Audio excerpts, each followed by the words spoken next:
Happy Earth Day and congratulations on the 10th anniversary of the Sister Parks Agreement between the Rocky Mountain and the Tenter Mountain Parks. I'm Michaela Cheffers. I'm an intern for the Public Affairs section of the Department of State, and we're very excited about the significant partnership. So in celebration, we'll be releasing a series of videos by our American officers about their favorite national parks. And standing next to this 160-year-old tree reminds me of my favorite national park in all of the United States, the Everglades in Florida.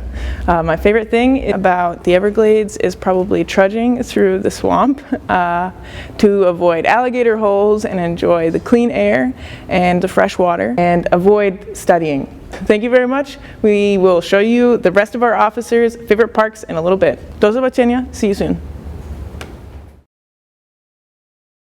Okay. Hello, this is Walter, the Consul General here in Krakow, and he's here today to talk about his favorite American national park.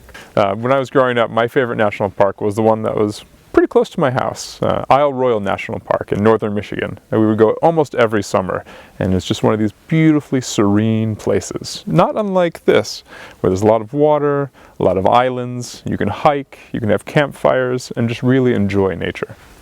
Are there any places in Poland besides this spot that remind you of this national park?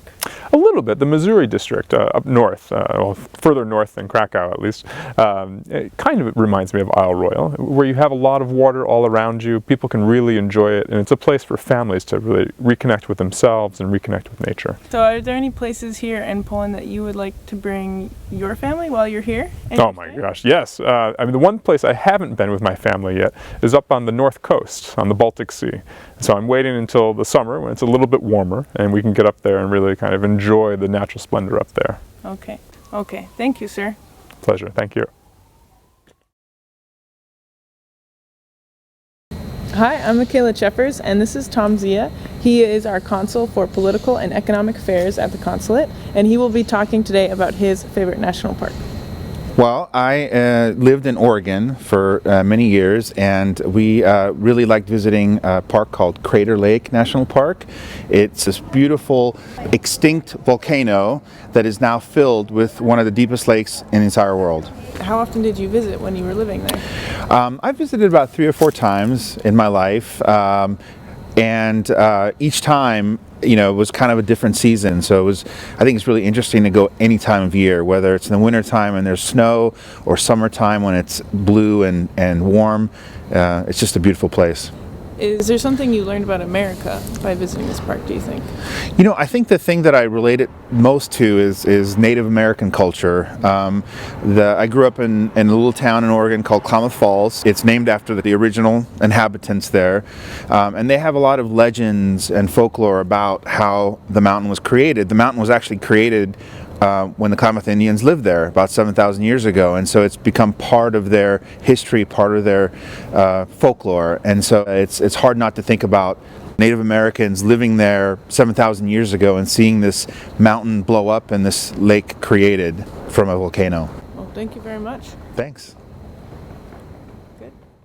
Hello everyone, this is Paul. He is an officer in the consular section of the consulate here in Krakow, and he's going to tell you today about his favorite American national park. My favorite national park in the United States is Shenandoah National Park in Virginia, just outside of Washington, D.C. And what could you do in the park that you couldn't do anywhere else? Well, when I went to Shenandoah, I was living in Washington, so it was nice to have a place to get out of the city and sort of, you know, be somewhere more quieter and more relaxed. While I was there, we rode along Skyline Drive, a road along the top of the mountains, and we could look out over the side and see the valley below the mountains, which is really nice. You can also go hiking, which is always, you know, a great thing. And if you could go back, maybe with friends, what would you do?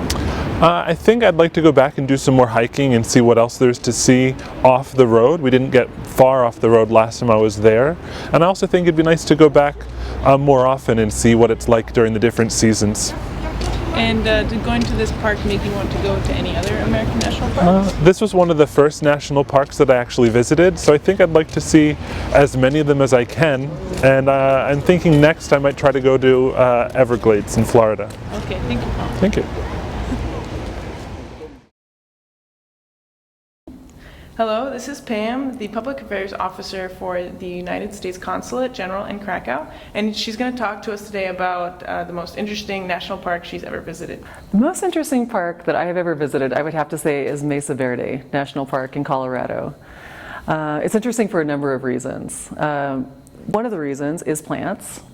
And in fact, that's why we're here at this greenhouse today, where we have these beautiful cactus plants and succulents. You do find those in Mesa Verde. And the main reason I went is because there are these incredible ancient sites there. And they were created by the Anasazi people who first settled in an area about 2,000 years ago. They built these incredible houses high up in the cliffs. And even though these people disappeared about 600 years ago, no one quite knows why, their houses remain.